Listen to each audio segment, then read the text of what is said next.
Bismillahirrahmanirrahim. Assalamualaikum warahmatullahi wabarakatuh. Baik, anak-anakku sekalian, kelas 6 MUAS. Hari ini pembelajaran BPI ya, Bina Pribadi Islam. Kita lanjutkan ya, yang lalu itu tentang beriman ya, rukun iman. Nah, ini yang akan kita bahas rukun iman yang pertama, yaitu iman kepada Allah ya.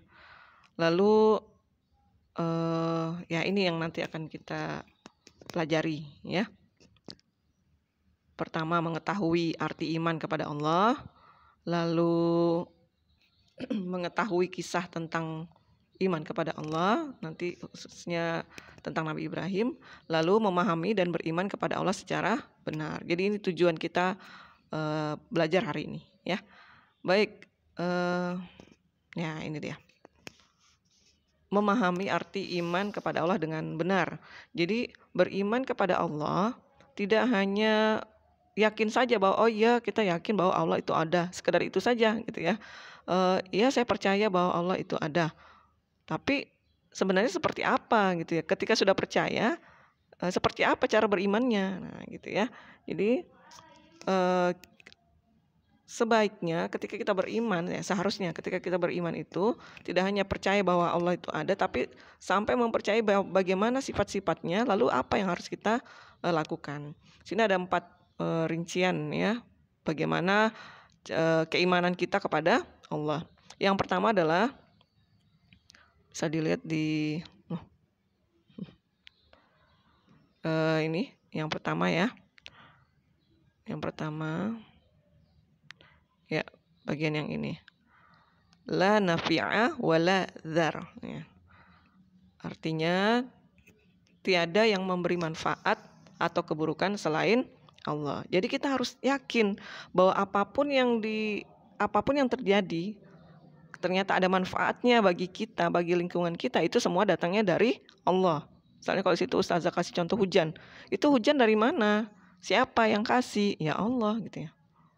Dan tidak ada keburukan, tidak ada bencana, tidak ada hal-hal yang tidak kita inginkan, itu juga semua datangnya dari Allah. Misalnya kecelakaan, banjir dan sebagainya, itu juga datang dari Allah. Bukan karena sesuatu yang yang tidak jelas lalu kita yakin oh itu karena itulah maka akhirnya jadi banjir misalnya gitu ya. Atau misalnya kita contohkan hujan. Oh, makanya itu tidak turun hujan misalnya karena ada pawang hujannya. Nauzubillah min dzalik ya, bukan begitu cara pemikirannya. Atau misalnya bawa ini di dompet atau pakai gelang ini, nanti khawatir kalau di jalanan nanti kecelakaan. Nauzubillah min dzalik. Bukan begitu ya.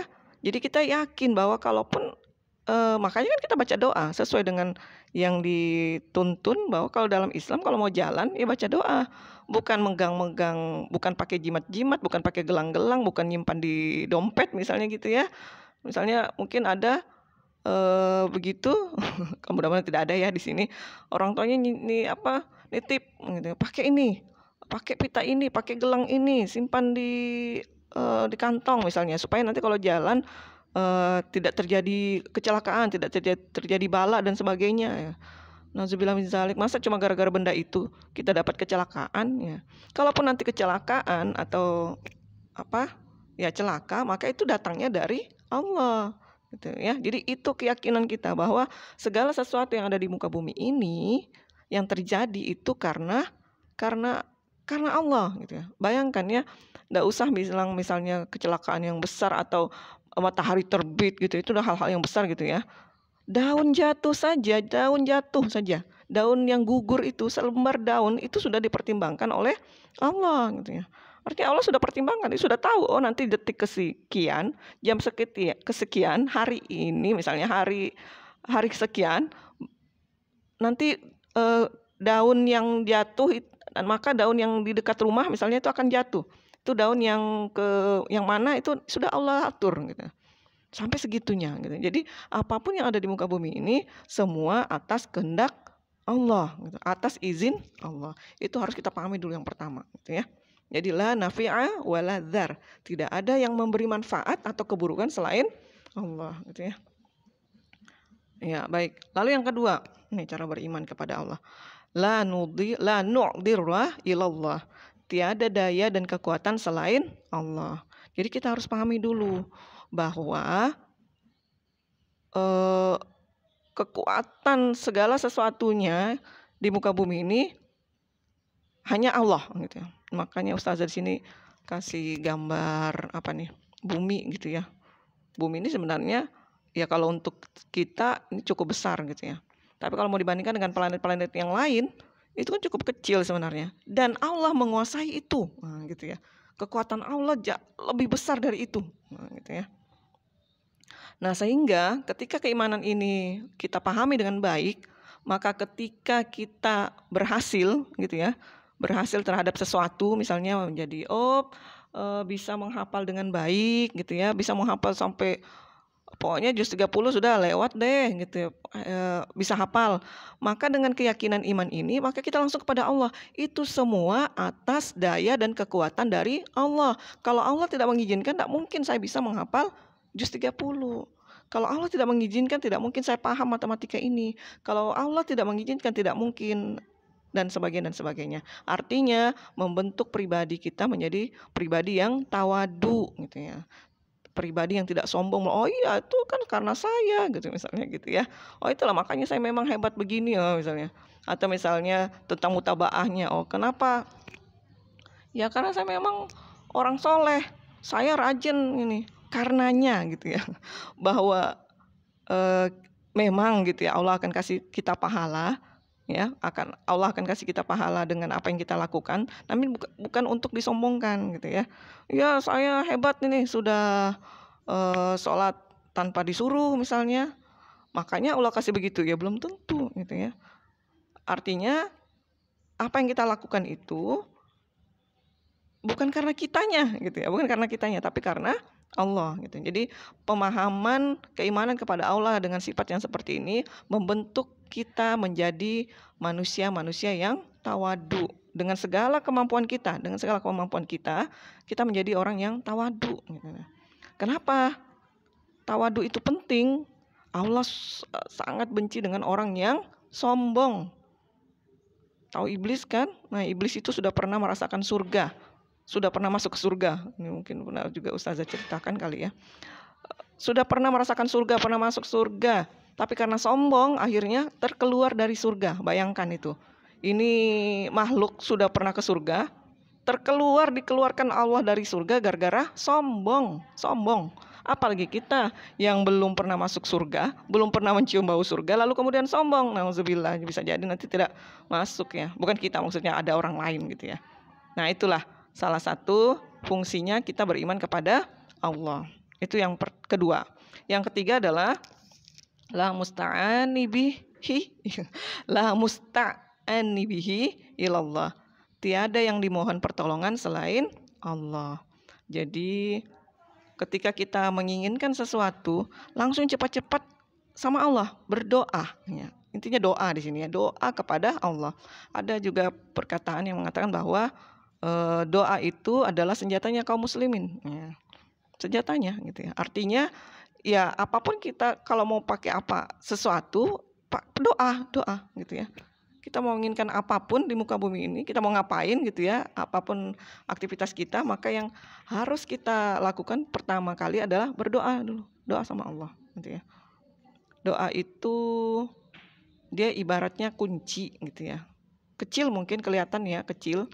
Kunci itu kecil ya. Adakah kunci yang besar? Adakah kunci yang lebih besar daripada pintu misalnya? Pintu sebesar apapun dia, biasanya kalau kuncinya itu pasti lebih kecil ya. Nah, kunci sebesar apapun tidak akan terbuka kalau belum dibuka pakai kunci. Nah, gitulah. Doa, keinginan, kemauan kita semuanya sebesar apapun tidak akan terbuka kalau tidak dibuka dengan kuncinya, yaitu apa? Doa. Di doa itu kelihatannya kecil tapi menentukan dibuka atau tidak dibukanya doanya, diperkenankan atau tidak diperkenankan doanya gitu ya. Allah bisa dicek gitu ya. Allah itu kalau sudah masalah berdoa luar biasa. Sayangnya pada hamba-hambanya. Lihat di Al-Quran Al-Baqarah ayat 2 gitu ya. Allah bilang A'udzubillahi minasyaitonirrajim. Wa iza sa'alaka 'ibadi 'anni fa inni qarib. Ujibu da'watad da'i idza da'ani falyastajibu li wal yu'minu bi la'allahum yarsyudun. Artinya, dan apabila hamba-hambaku bertanya kepadamu tentang aku, maka jawablah bahwasanya aku adalah dekat.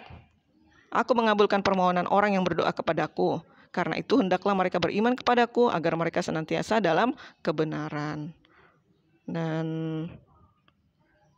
ya Allah sendiri bilang ya, kalau mereka bertanya tentang aku, jawab bahwasanya aku tuh dekat dan aku mengabulkan permohonan orang yang berdoa kepadaku. Ini kata Allah, bukan kata ustazah ya. Jadi Allah bilang siapapun yang minta akan kuperkenankan. Jadi kalau bilang, oh kenapa saya belum dikabulkan ya? Pertanyaannya sudah pernah minta belum? Gitu ya. Sudah pernah minta belum menghafal juz 30? Sudah pernah minta belum dimudahkan memahami matematika misalnya, dimudahkan memahami pelajaran tematik, IPA, IPS, PKN dan sebagainya. Sudah pernah minta? Atau selama ini cuma belajar aja, baca aja, nonton videonya saja gitu ya, tapi tidak pernah minta? Ya bisa jadi kenapa kita tidak paham-paham, nah, gitu ya. Jadi minta segala sesuatunya kepada Allah gitu ya. Tentu saja sesuatu yang baik gitu ya, hal-hal yang baik, bukan hal-hal yang buruk gitu ya. Jadi itu biasakan langsung minta sama Allah gitu. Ya Allah, kok saya susah ya? Ya Allah, misalnya, kenapa saya suka marah-marah ya? Nah, misalnya, atau kenapa orang tua saya marah-marah? Minta sama Allah gitu ya. Apapun gitu ya. Nah, kita mintanya apa? Allah. Nah, yang keempat ini ya. Ini yang keempat. La wakila ilallah gitu ya. La wakila ilallah. Tiada tempat tawakal selain Allah. Jadi ketika kita sudah berusaha melakukan segala sesuatu, menjalankan segala sesuatu yang sudah seharusnya kita jalankan, kita amalkan, langkah selanjutnya adalah tawakal.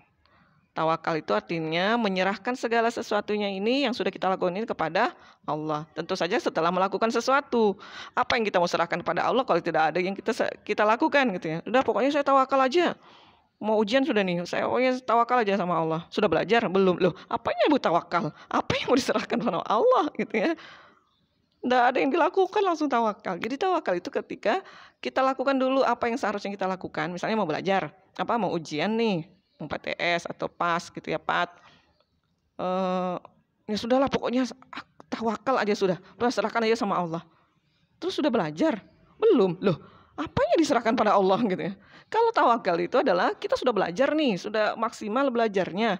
Nah, kita serahkan itu yang sudah kita belajarkan itu, kita serahkan sama Allah. Ini Allah, saya sudah belajar maksimal, saya serahkan padamu. Ya, dengan segala doa kita semoga berhasil, sudah serahkan pada Allah. Nanti kalau Allah melihat bahwa itu memang pantas kita mendapat nilai yang bagus, ya Allah akan kasih nilai yang bagus. Kalau ternyata menurut Allah sepertinya belajarnya belum maksimal, ya mungkin dengan nilai yang nanti dikasih ya seperti itulah yang pantas untuk kita, seperti itu ya. Jadi tempat menyerahkannya segala sesuatu kepada Allah saja, jangan ke selainnya gitu ya. Menyerahkan selain kepada Allah, intinya begitulah ya. Jadi tawakal ilallah gitu ya, bertawakal kepada Allah. Ya ini ya, bagaimana cara beriman kepada Allah. Tidak hanya sekedar, oh iya saya percaya Allah itu ada. Tidak, tapi seperti itu tadi ya cara berimannya. Kita lanjut, nah ini lanjut keimanan Nabi Ibrahim. Nah ini yang paling lebih sangat pas sekali gitu ya untuk contoh-contoh. Walaupun contoh yang lain juga para nabi itu ya jelas lah keimanannya luar biasa. Namun yang cukup terkenal populer itu adalah kisah Nabi Ibrahim. Ya Nabi Ibrahim ini